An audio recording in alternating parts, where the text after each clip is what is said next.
Oh my god, why is he so perfect? Ah! Hello everyone, I'm Kami-sama Senpai and I'm back with anime discussions. Today I'll talk about Giorgio from My Next Life as a Villainess. Previously I made a video about My Next Life as a Villainess in general, so if you want to watch that video I'll leave a link in the description so you can check it out later. In this video I'll cover Giorgio's character and his relationship with Katarina. I'll explain why I think that's the best shipping in my opinion and a few other stuff. When it comes to anime characters, I have a specific taste. Yeah, let's call it like that.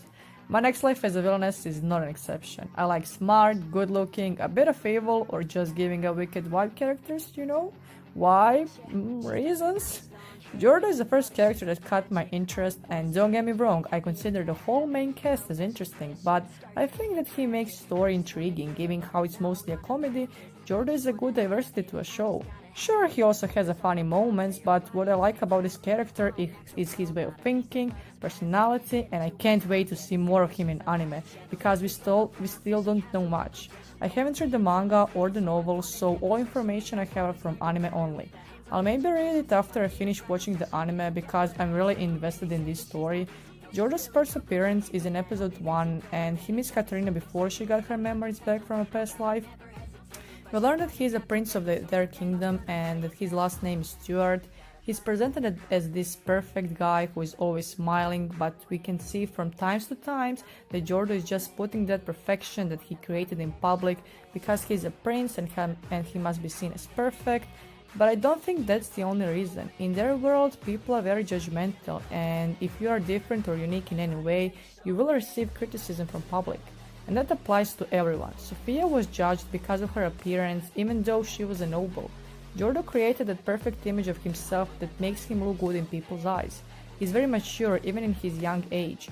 I really hope anime will give him his own arc where we get to see more of his character from his perspective, the story, or a flashback episode. What I also want to see is him using more magic. Yes, please, give us more magic explanation. The only time we actually saw it was on that test, but it was just for a moment. And some people even said how that whole test thing didn't even happen in the manga. I was like, what? Are you serious? That kinda sucks, like honestly. That's my only complaint about this show. When you introduce a magic system, a magic world and all that, you should explain it. I hope they really do. And now let's talk about relationship. Yes, his relationship with Katarina. This anime has interesting shippings like Mary and Katarina, Nicole and Katarina. Honestly, I love all of them, but they were my favorite. Except I don't actually ship Maria and Katarina, which is like the most popular one, but we'll get to that why. My favorite one is, yeah, like I mentioned before, Giorgio and Katarina. In the beginning, Giorgio isn't interested in Katarina at all, just like in the game. She's this spoiled brat, yeah, who would ever love this girl. The only reason he considered marrying her is to get rid of the other marriage requests, just like I mentioned in my last video. In the game, he falls in love with Maria because she's something he always wanted but never had. She opened his heart and changed him forever.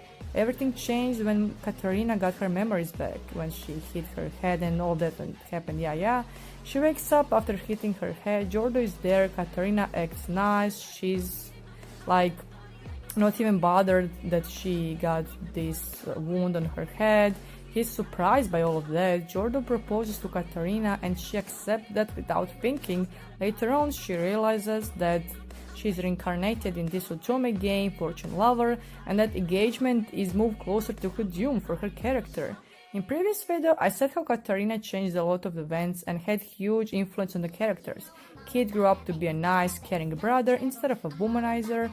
Alan became a lovely musician instead of a person obsessed with winning. His brother complex also seemed to disappear. Mary falls in love with Katarina instead of with Alan, and the most important detail, all boys who were in love with Maria in the game are now in love with Katarina. Yeah, she changed things quite a lot here, but one thing that stayed the same is her engagement with George.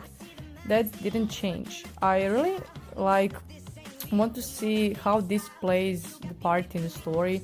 Giorgio is now in love with Katarina and he really wants to marry her. Although he didn't change a lot, unlike the other characters, he did change for a bit. That's kind of similar to Nicole.